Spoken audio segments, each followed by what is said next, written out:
Hey,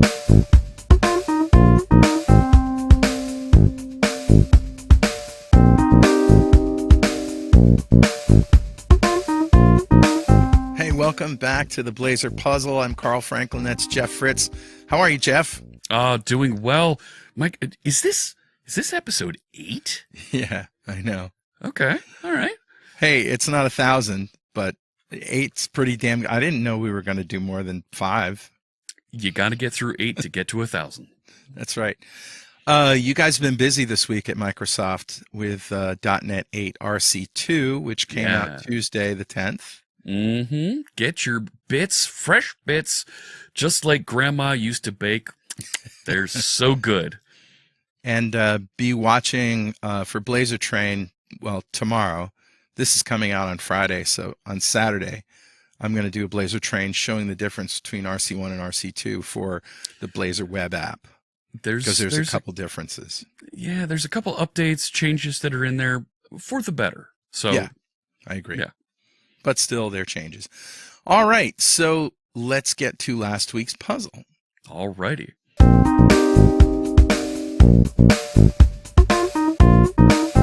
Okay, puzzle 7, a parameter problem, part 2. Let's take a look at the code here. You built on the previous week's demo by adding a cascading value for the footer style. And footer style is this guy right there, right? That has a this footer class, right? Folks were suggesting, hey, if you're going to pass a parameter, make it a class so you can expand it and put other things in there. So that's what I did this time. Yeah. And so the idea was that down in the grid footer, you want to toggle dark mode, and you want to reach up back into the grid somehow to make that happen. So I got to say, Jeff, there were several different ways that you could go about doing this. Absolutely. I definitely had my own idea, the approach that I would take, but none of these answers that we saw were necessarily wrong. But I think there was another way that you could do this. I do want to say, though, we are looking for a solution that solves the problem of making this checkbox work. And so the winner that we picked did it this way. In the code section of the grid footer, we added an event callback of Boolean called dark mode toggled. Yep. And then we added an on dark mode toggled method, which takes change event args. So this is going to be an on change. We're going to hit that right up here. Right, we can bind events to our input elements so that as the content of that input element changes, go execute some C# code. Exactly. So now all we've done is we've extended this component, grid footer, with an event. And a very Blazor way to do this, by the way, event callback. And a very clean way to raise events. There's no delegates, there's no event args, there's no... you don't have to create a whole bunch of extra classes and things. Yep. It's just very simple. And it feels like a real throwback to when we used to do things in WinForms or WPF or even ASP.NET Web Forms, where you had an event handler on a button or something that you would double-click in Visual Studio and it would open up and give you some code to fill out. We're doing the same thing here. Right. So now let's go up to the grid. And remember, in the grid, we've got this grid class right here. And I'm going to add a handler on dark mode toggled right there. And now we just have to handle this. So up here in the grid footer, we just define that dark mode toggled event handler on dark mode toggled. So now when the user toggles in grid footer this checkbox, it'll fire the event. We'll handle it in grid on dark mode toggled. Sets the grid class, and Bob's your uncle. There you go. Let's give it a shot. Okay, here we go. Favorite podcast. When I check the box, dark mode. There we go. Well, that worked. And as I said, a very Blazor-y way to solve the problem. I love it. Passing event handlers around as parameters. Yeah. So let's talk about the winner this week. The winner is, drum roll please, Pavel Steinel. Congratulations to you. Yeah, we picked Pavel at random from all the right answers that we got. Hundreds of right answers. And that was more like 2, wasn't it? No, not really. So we're going to send Pavel one of these, a BlazorPuzzle mug. There you go. And a new T-shirt that we're designing that's going to be a BlazorPuzzle T-shirt. Congratulations, Pavel. Be on the lookout for those.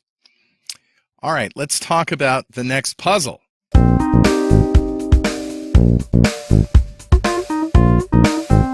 All right, now this is what, so puzzle 8. Now, Carl, you were telling me you ran into this little challenge a bit ago in some code you were building. That's right, yeah. So it's a silly story generator, and I'm not going to say the brand name of the thing that everybody's thinking right now, just because I don't want them to come after me. But anyway, you basically put some parts of speech in here, like an adjective, a noun, and a plural noun, or whatever, and then it puts all that together in a silly story, right? And Cool. Then what I want to do is right-click and print, but I don't want this form up here to print. So let's take a look at the code. So here you have your inputs, and I'm not even using like a Blazor edit form here with validation, just very simple input fields bound to regular fields here. I do have a disabled attribute that I'm setting to a Boolean, and then I've got all my things here, the title, the story, noun 1, adjective 1, noun 1, adjective 2, plural noun 1, and noun 3, and then I just put it together with some strings. Okay, so no big deal. But let's see what happens when we fill this out and we go to print. All right, Jeff, I'm going to let you pick these words. Go ahead. Give me an adjective. Super. A noun.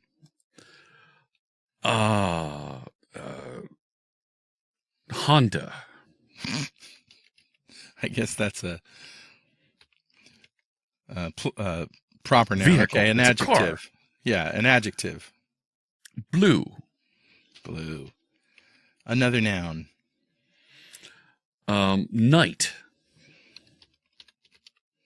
And a plural noun. Horses. And one more noun. Keyboard. And we'll generate the legend of Super Honda. Once upon a time, there was a Super Honda who lived in a blue night. One day, the Super Honda went on a quest to find the legendary horses of the keyboard. Okay. Whoop-de-doo. Let's right-click and print, and we're going to get a wonderful story. Yes. Yeah, I didn't want to gloss over that, but I want to hang it on my refrigerator there, Carl. yeah. Wait, but it's got all those fields at the top. Yeah, it's got all those fields. All I want is this stuff right here. How do I do that? Well, I'll just tell you that there is a way to do it, but what is it? Well, tell us. Clearly, Carl, line 68 and 69 need to be raw string literals. That's how we solve this, right? Yeah, I guess so. I've got a PDF tool that we can use. Will that work? All right. I want to do this all in my Blazor app. Oh, okay. I want to be able to tell the Blazor app, hey, don't print this stuff, whatever it is, a div or a span or any element that contains other elements. Don't print it. How do you do that? If you think you know the answer, do not share it on social media because that would ruin it for everybody. Instead, email your answer to Jeff and me, not Jeff and I, as I was corrected by my wife last week. Email it to Jeff and me at this address, blazorpuzzle@appvnext.com. And of course, we will pick a winner at random from all the correct answers that we get. And the winner will get a puzzle mug and a t-shirt. And that's it. Go get them. Make sure you label those emails as puzzle 8. Yes. And if you do solve the puzzle, if you do figure it out, share a picture of your printout on social media and tell us, hey, I solved puzzle 8. Yes. With hashtag BlazorPuzzle. Absolutely. All right. Have fun with this one. We'll see you next week. Take care, friends. Bye-bye. Thanks for watching. Make sure to check out BlazorTrain.com and the .NETshow.com for more great content.